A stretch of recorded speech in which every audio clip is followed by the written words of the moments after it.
Hello everyone, তনয়ার পাকশালাতে সবাইকে স্বাগত জানাই। আজকে সরস্বতী পুজোর অনেক অনেক শুভেচ্ছা রইল সবাইকে। আর ছোট ছোট বাচ্চাদেরকে হাতে খড়ির অনেক শুভেচ্ছা রইল।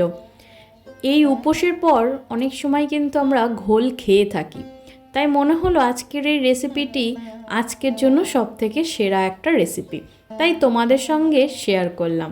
তাই আজকের এই সুন্দর একটা রেসিপির নাম হলো গন্ধরাজ বেলের শরবত।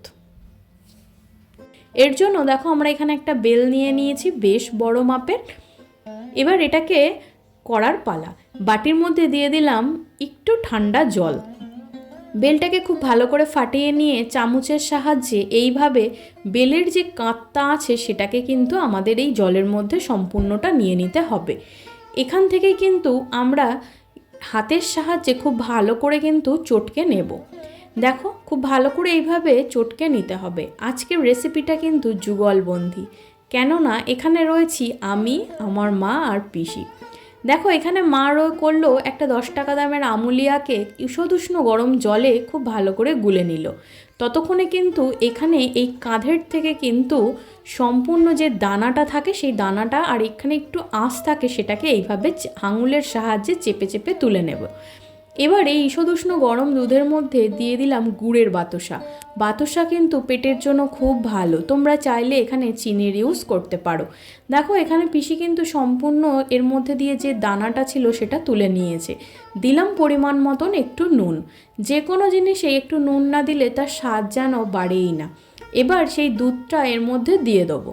এখানে দেখো বাতাসাগুলো খুব একটা ভালো কিন্তু গলেনি, তো যেহেতু গুড়ের একটু হাতের সাহায্যে চাপ দিলেই কিন্তু সম্পূর্ণ গুলে যাবে।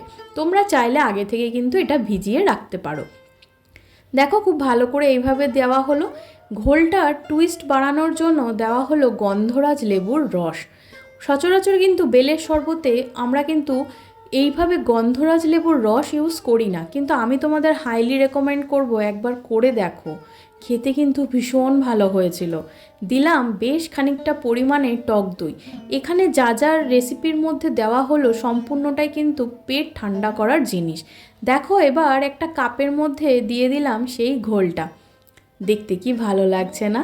খেতে কিন্তু ভীষণ ভালো হয়েছিল। উপোসের দিনে এরকম একটা শরবত পেলে আর কি চাই বলো তো।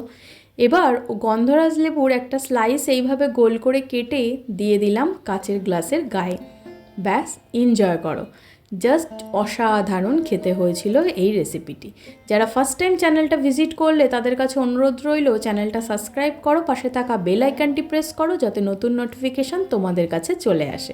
ভালো লাগলো রেসিপিটি ভালো লাগলে অবশ্যই সরস্বতী পুজোর দিন বানিয়ে নাও আর সবার সাথে শেয়ার করো। দেখা হচ্ছে আরও একটা রেসিপির সাথে। ধন্যবাদ।